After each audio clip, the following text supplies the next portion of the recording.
哎，大家伙儿早喽！3月2号星期一，新的一个月，新的一周。3月的第一天没跑步，在东京看东京马拉松。我争取今天就把观赛的节目剪出来。我拍到了40.1公里地方特别好的镜头，不仅仅是照片昨天发了一些。这次他们都说相机买的好划算呀，是不是？就是照片太多了，就是没有太多的修照片的经验，选片选的特慢。今天新的一个月了，我上个月跑的特别少，因为准备比赛，因为生病，因为各种事儿。这个月要努力。这个月开始的前2周是准备3月15号的上海半马，所以会加入更多的速度训练。并且呢，把强度课变成，就至少这周要变成2.5次，就是2小1大，或者是2大1小。今天的手表的设置是30个1分钟快慢，但是不是很极限的配速的那种，跑到3分20多就够。热身了3公里了，一会儿我们就开始。好，那我们准备啊，来，3、2、1，第一组。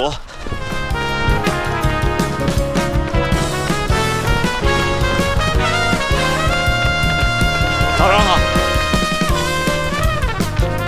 我看见了大河原先生，太黑了，没人抓。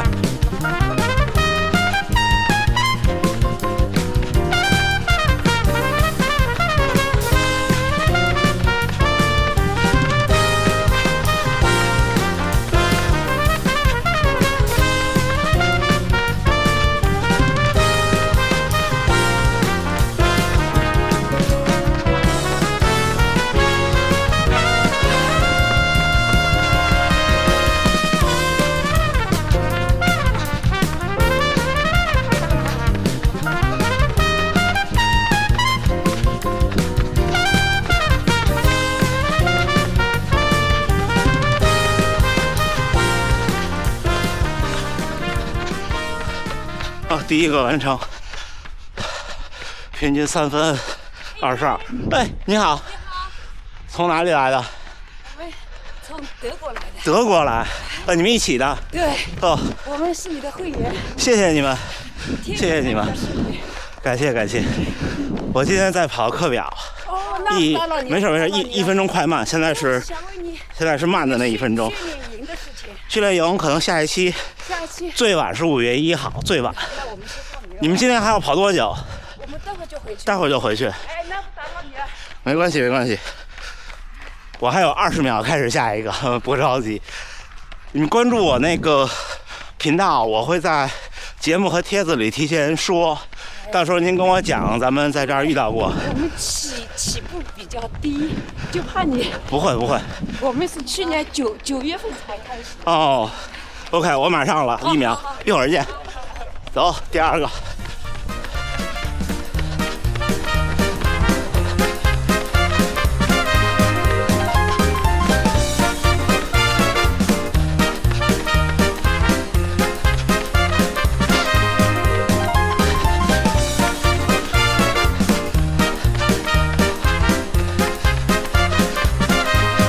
也要看一下大河原先生啊，打个招呼。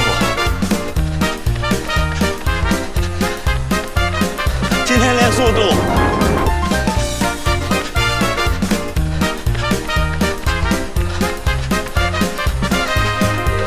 真到。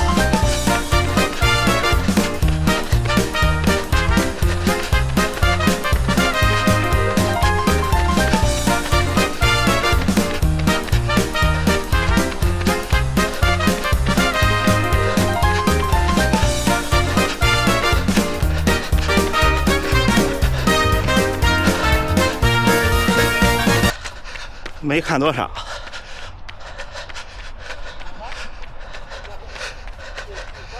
上公里3分15啊，上个1分钟平均3分15。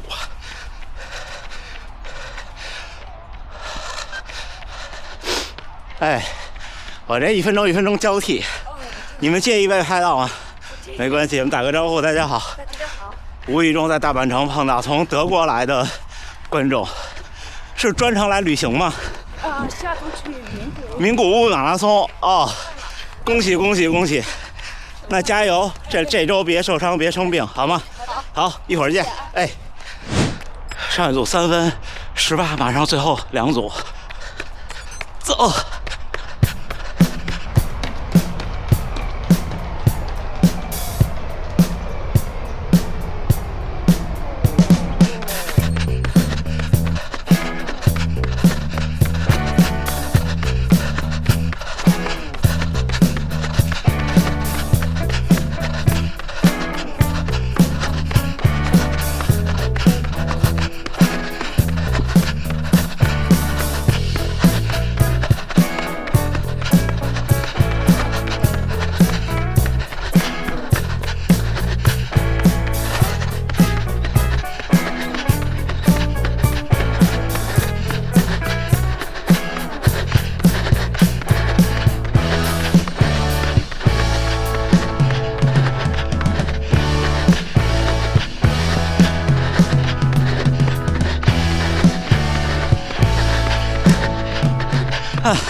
3分12，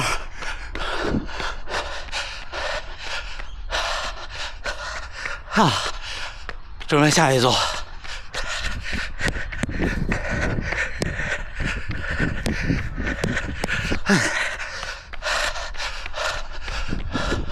这相机的卡扣应该出一个锁定住调好的俯仰角度，我老怕没调对，刚才有点着急。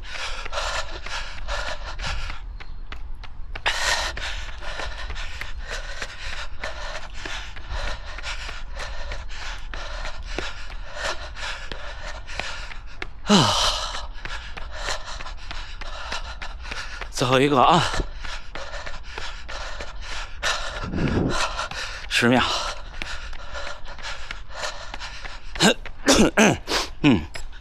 3、2、1，走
！3分01，平均配速。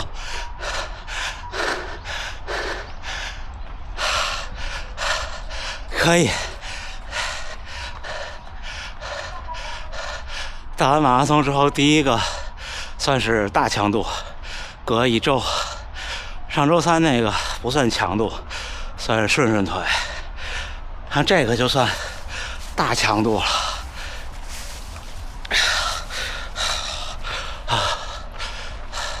你好，哎，您是认识我吗？哎，对。您从哪里来？从台北。哦，台北。高雄。哦，你好。刚刚跑过去就看到，放那个布匹，我说这一定是。我今天有训练课，所以没有停下来。OK。对。刚刚想说跑那么快也没有打扰。可以跟你合照。可以。这样吧，那太光在那边。OK。来。加油！好厉害！哎，还朝圣一下？哪有呢？客气了。是来玩吗？哎，对。晚8点。哎，那小伙伴们，一会儿跟大家聊两句。今天是大阪马拉松赛后的第一个中高强度，30个1分钟快慢。体感确实是比练的就特别好的时候累一些，但是很圆满的完成了。嘿，小伙伴们，3月2号星期一啊，新的一周，今天30个1分钟快慢很圆满的完成了。居然在大阪城碰到来参加名古屋马拉松的频道观众。现在旅游也是淡季，因为樱花还没开，还要将近1个月。然后马拉松也是淡季了。你看，开年的京都、大阪、东京都结束了，就下周的名古屋了。这4场一结束，今年差不多大比赛就春季大比赛就差不多了。还有一个琵琶湖跟名古屋应该是同一天，都是3月8号。大河原先生要去跑琵琶湖马拉松，就我去年也去了的那个，我们给大河原先生加油。哇，昨天那个东马看得我心潮澎湃，节目我都录了，明天争取明天给大家线上。我在40.1公里，就是40公里跟35公里，就是马路对面一个折返的对面，对面是35，我这边是40。刚过了40，就是专业运动员的补给站。我在23号桌呢，大破节是1号桌，但是基本上到40公里，这专业选手基本不拿了，除了就是已经不行的，或者说很行的，对，基本上没人拿，所以也就没有很注意去1号桌那儿。那是布鲁克斯的一个茶歇点，咖啡店是跟布鲁克斯在一起活动，然后看到好多布鲁克斯的鞋，还有那边在送咖啡和写那个应援牌的，我也写了一个，我很难忘的一次东京行。今天大家聊聊这种训练，就是半马跟全马之前的准备呢，会有一些区别。半马赛前的准备主要是以速度和阈值为主。但是呢，我的观点是，就它不是说靠这个训练让你的速度再提高了，尤其是还有2周，甚至1个月，甚至2个月，你都不太可能说你的速度就有大幅的提高，而是说让自己的身体去适应这个速度感和这个强度。比方你看今天我的这30个1分钟快慢，我跑的有点难，我会觉得比以前累，因为这段时间准备大阪的全马，对速度对这种阈值就做的少，就比重就少，再加上一场马拉松比赛之后恢复了1周再来，这是你的身体就不那么适应。其实你可能能具备，比方说像我具备72分50的水平，但是呢，如果没有准备好，身体没有调整到这个状态的时候，那可能我可以用72分50的水平跑前13公里或者14公里，那后面就会掉。其实后面掉与不掉，就是你一方面是身体累不累，一方面是脑子累不累。脑子觉得自己不累的时候，你可能就不累。这就跟你说，你要做梦被人追，你也觉得挺累的，但是其实你根本就没动，对不对？有时候精神力量是马拉松运动的很重要的一部分，但是精神力量也并不是全部，就很多时候还是要遵循基本的规律。自己是什么水平，自己是什么训练水平。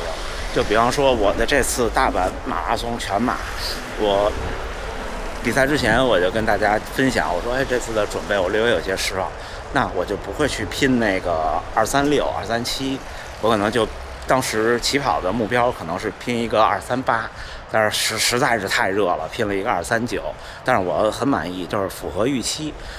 什么时候都是你预期和你的实际相符的时候，或者甚至是预期再低一点点的时候，你的生活就很快乐。如果是预期特别高，然后你的实际做的又没到的时候，或者差的特别多的时候，心态就会变差。我们马拉松平常不论是比赛还是训练，都是希望让自己，为什么总说让自己练的稍微，你不能说努力一些，不让自己失望吧？所谓不让自己失望，就是让自己的训练表现出的水平和精神超过一点点自己的预期，让自己觉得自己还行。就这样。你看，我上个月就跑了300公里，可能都不到，但是我也挺高兴的，因为我超过了我的预期。因为上个月确实身体状态不好，我把预期拉低了，这就是训练自己。刚才和那位观众跑回来，我们就闲聊，他就问我，博哥，你跑这个课表是有教练给定的吗？我说不是啊，我自己弄。然后他说好了不起啊，他可能平常不研究这个。我其实特别喜欢琢磨这些东西。我就说，你训练自己的过程是一个很有意思的过程。哎，就是无论是你给自己安排课，就是我今天要跑什么，明天要跑什么，或者说我这1个月、这半个月、这1周我要怎么弄，还是说我这段时间是不是不高兴了，我这段时间是不是焦虑了，我是不是有压力了，我是不是又想着这个 PB 遥遥无期了，这些也是一个课题。哎，而后者往往有时候是更难的。今天本来想跟大家分享半马前的准备的，一下又说跑题了，是吧？然后半马之后，我就是武汉的全马。武汉的全马就不是目标赛事了，但是我会努力跑，对吧？上海的半马应该算是一场目标赛事，但是你看，人有时候就是很微妙的。你看现在我面对一场目标赛事的半马的时候，虽然也有压力，但是呢，就比全马那个小得多了，甚至包括赛前当天早晨。无论是吃饭还是去卫生间，还是比赛之前去排卫生间，压力都小得多。因为半马短，半马快。我说句就是可能糙点的话，我就想着，就你憋着卫生间去跑，也就是1个来小时就结束了，你完事儿，你再上都没事儿。全马现在还做不到，全马现在还是算着那排队的时间去卫生间，争取。从卫生间出来没多久就起跑，要不然又冷，站那儿又紧张，就越想上厕所。这些都是潜移默化的，不是一蹴而就的。那行吧，今天用一个30个1分钟快慢开启3月，希望3月一切都能顺顺利利，也希望屏幕前的观众们也一切都顺顺利利，开开心心。最后还是祝大家能努力生活，健康平安。咱们下回再见。